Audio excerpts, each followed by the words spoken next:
air lagi surut. Nah, di sini nih bisa jalan kaki dari Pulau Liang-Liang menuju ke Pulau Kambuno.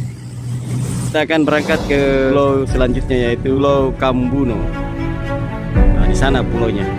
Jarak antara Pulau Liang-Liang dengan Pulau Kambuno itu berdekatan. Pulau Kambuno memiliki jumlah penduduk 2.524 jiwa.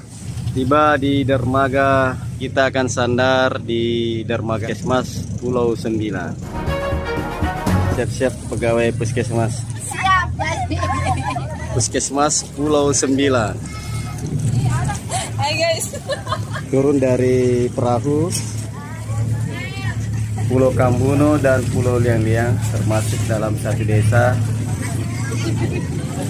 Kapal ini digunakan untuk pelayanan tugas Puskesmas.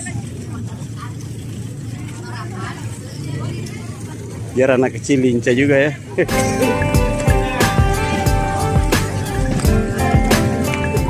Suasana dan kondisi Puskesmas yang ada di Pulau 9.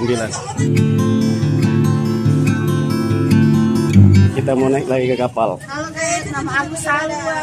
Salwa. Penumpangnya akan naik lagi. Rio, penumpangnya sudah naik lagi.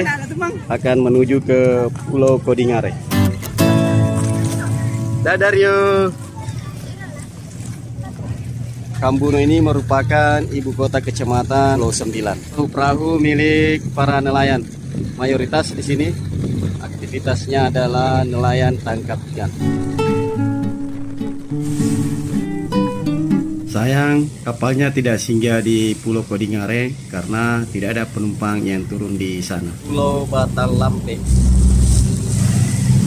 Tiba di Pulau Batalam, menunggu gurunya ini datang. Guys, mantap. Belum masuk. Kenapa? Belum ada gurunya. Oh, gurunya ada di kapal. Menginjakkan kaki di Pulau Batalampe. Selamat bertugas, Pak. Butuh perjuangan ini saya lihat. Oke, kita naik. Hampir ketinggalan lagi. Pulau Katiloa. Tiba di Pulau Katiloa. Insyaallah, selamat bertugas, Pak. Pahlawan tanpa tanda jasa. Mantap. Pulau Kanalo 1 dengan Kanalo 2. Ternyata ibu penumpang terakhir. Iya, saya kepala sekolah di SMP. Kepala sekolah SMP di sini ya. Jadi tiap hari bu gini ya. Tiap hari kecuali hari Jumat.